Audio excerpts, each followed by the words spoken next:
Hello. হ্যাঁ, হ্যাঁ, নাসিমবাবু বলছেন তো? হ্যাঁ বলছি। হ্যাঁ, যাই হোক।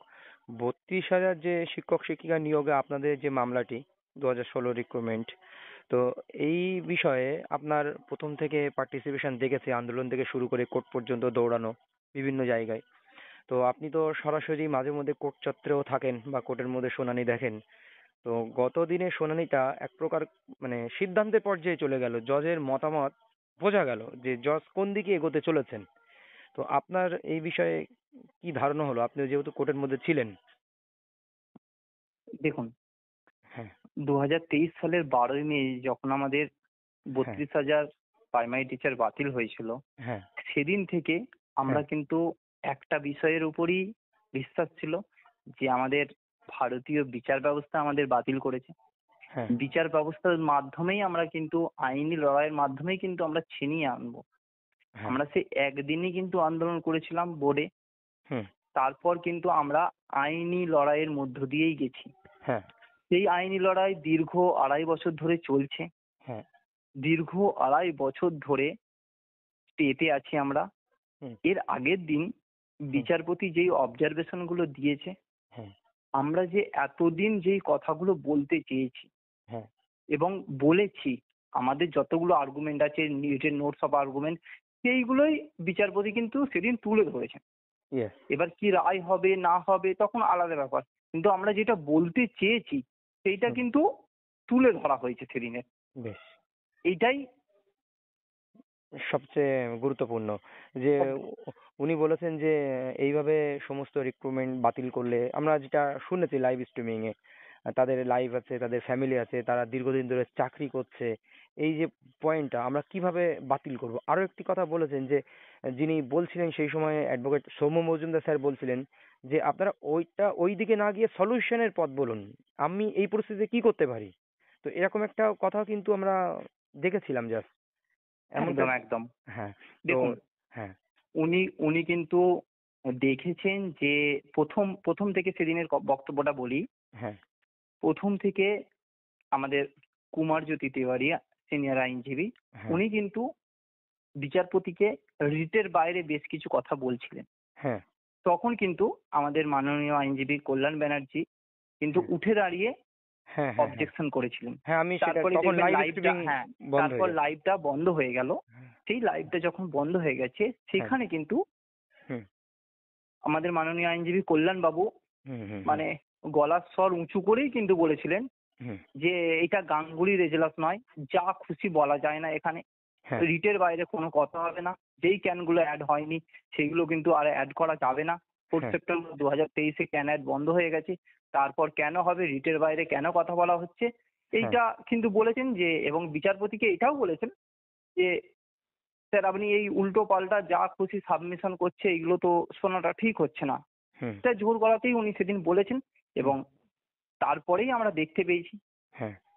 হয়তো বিচারপতি বুঝতে পেরেছেন যে হ্যাঁ। সত্যিকারেরই ওরা ভুলভাল সাবমিশন করছিল এবং হ্যাঁ। রিটের বাইরে কথাগুলো, তার জন্যই কিন্তু আমরা যেসব বিগত দিনে কথাগুলো বলেছি হ্যাঁ। হ্যাঁ। যে সত্যি এটা একদম, যে ৩২,০০০-এর ফ্যামিলি হুম। এতদিন আজকে বলছে অ্যাপটিটিউড টেস্ট হয়নি, এই হয়নি ওই হয়নি, ঠিক আছে, কিন্তু আমরা হ্যাঁ। সব তার আগেই ২০১৬ সালে যখন আমাদের হয়, তখন হুম। কিন্তু আমাদের হ্যাঁ। হ্যাঁ। কল লেটারে কিন্তু লেখাই ছিল অ্যাপটিটিউড টেস্ট এবং ইন্টারভিউ।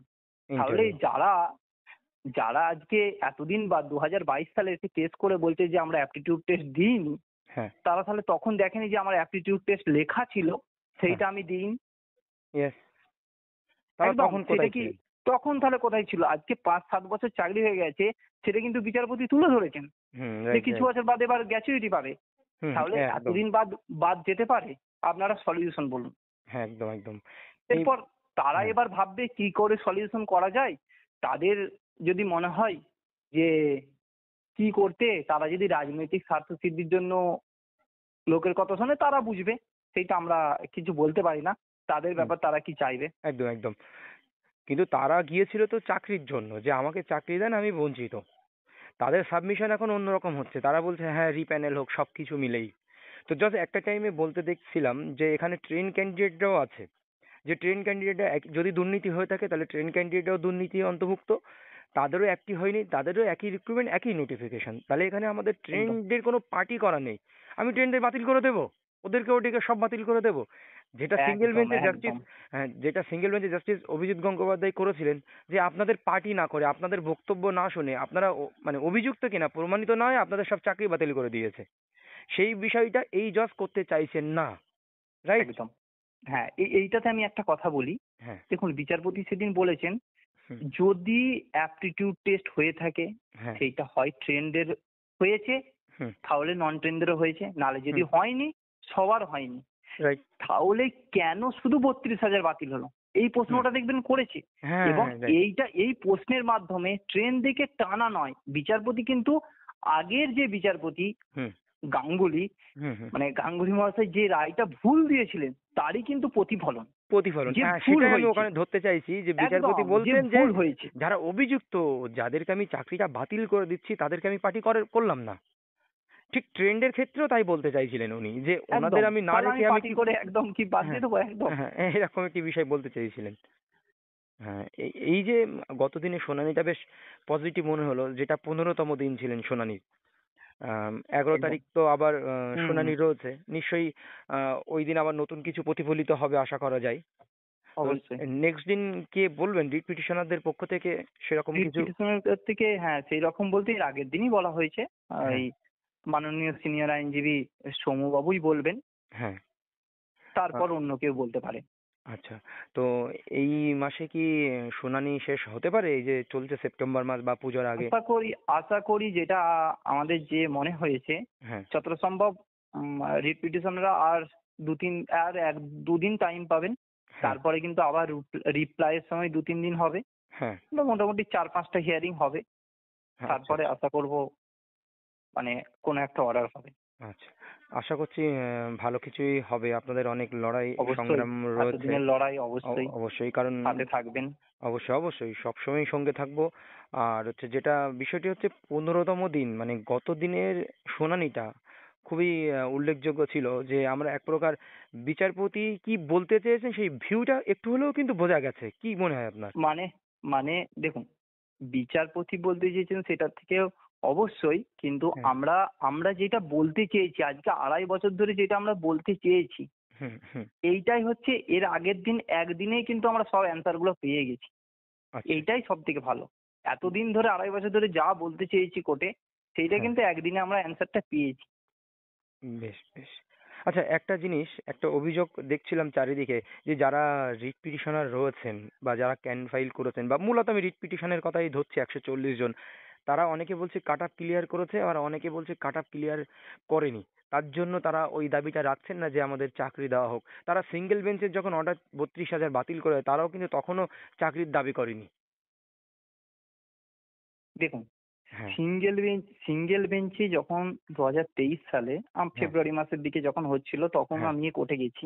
হুম। তখন কিন্তু ওনাদেরকে, মানে তরুণজ্যোতি তিওয়ারি ওনাদের আইনজীবী ছিলেন, হুম। তখন কিন্তু বলা হয়েছিল এবং একটা কাট অফ ফিক্সড করে দেওয়া হয়েছিল হ্যাঁ। যে এই কাট অফের মধ্যে হলে তাদেরকে চাকরি হ্যাঁ। দেওয়া হবে বা হ্যাঁ। ইটিসি, এইরকম একটা কথা বলা হয়েছিল। হ্যাঁ। কিন্তু তারা তখন কোনো কিছু শোনেনি। তারপর দেখলাম প্যানেল বাতিল হয়ে গেল। প্যানেল হ্যাঁ। বলতে 32,000 নন ট্রেন্ডদের প্যানেল বাতিল হয়ে গেল। হ্যাঁ। আমরা কিন্তু এখানে কোনো রাজনৈতিক কোনো দিক থেকে জড়াইনি। আমরা হ্যাঁ। ভেবেছি হুম। যে এটা একটা রাজনৈতিক ষড়যন্ত্রের জন্য আমাদের বাতিল হয়েছে, আইনি ভাবে বাতিল হয়েছে। এখানে তো কোনো সরকার কেউ বাতিল করেনি। এখানে হুম। আইনি ভাবে বাতিল হয়েছে। আমরা আইনি লড়াই, বেশ। আজকে আইনি লড়াই এতদিন ধরে আমরা কিন্তু আইনি লড়াই চালিয়ে যাচ্ছি হ্যাঁ। হ্যাঁ। এবং কতদিন চলে দেখা যাক। আশা করব খুব তাড়াতাড়ি ভালো বুঝতে। কিছু হবে, হুম। এটাই আশা রাখবো। ও। কারণ এত হ্যাঁ, হ্যাঁ, পরিশ্রমের ফসল একটা তো অবশ্যই, ভালো হওয়াটা অবশ্যই। দরকার। কারণ আমাদের প্রতিটা টিমই প্রচুর খাটছে। এক। প্রতিদিন দেখতে পারেন, প্রতিদিন সবাই যাচ্ছে দূর দূরান্ত হ্যাঁ, থেকে। হ্যাঁ, হ্যাঁ, দেখা যায় কোর্টের মধ্যে লাইভ স্ট্রিমিং এ ফলো করি।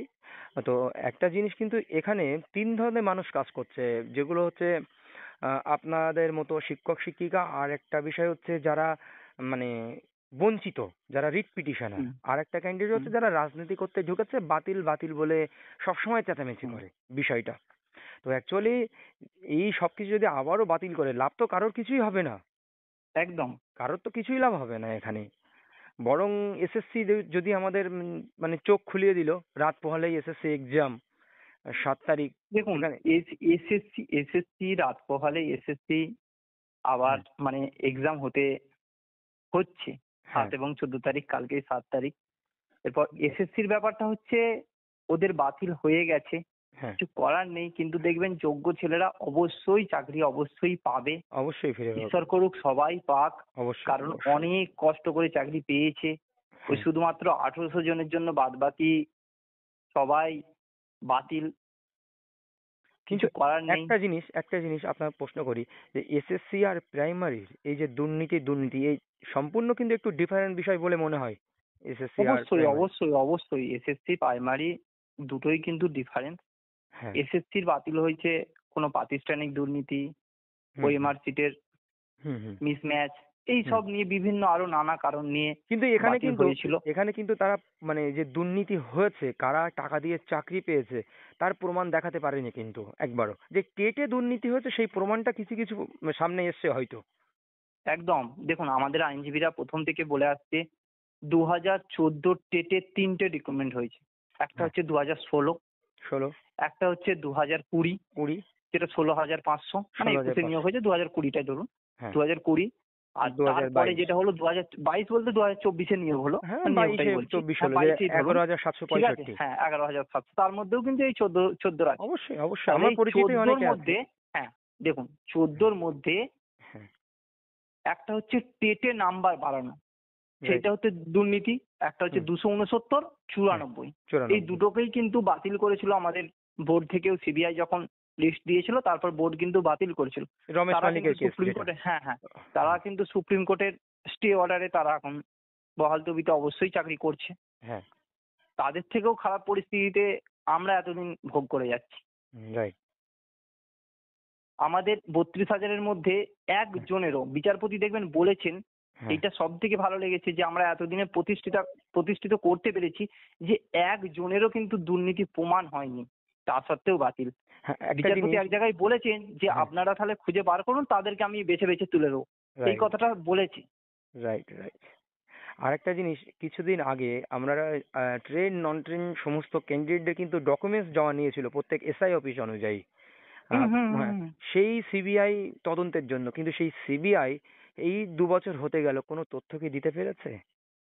না না না, তাহলে একদম কোনো রকম দিতে পারিনি। আমরা দুবার ধরে, আমরা 2022 থেকে দুবার ধরে 42,949 সবাই কিন্তু জমা করেছে। জমা, তাও 2বার দিতে হয়েছে সবাই সম্ভবত। দুবার দিতে হয়েছে, হ্যাঁ, দুবার, সম্ভবত দুবার দিতে হয়েছে। 2বার দিতে হয়েছে। অল ডকুমেন্টস সবার জন্য ভেরিফিকেশন এসআই অফিস থেকে হয়ে একদম সিবিআই দপ্তরে গেছে দুবার হুম ধরে। হুম, ঠিক ঠিক। ওকে, অনেক ধন্যবাদ সময় ঠিক দেওয়ার আছে, জন্য। 11 হ্যাঁ, তারিখ নিশ্চয়ই ওকে, আবার কথা হবে। ভালো থাকবেন, ওকে পাশে থাকবেন। ওকে। ঠিক আছে।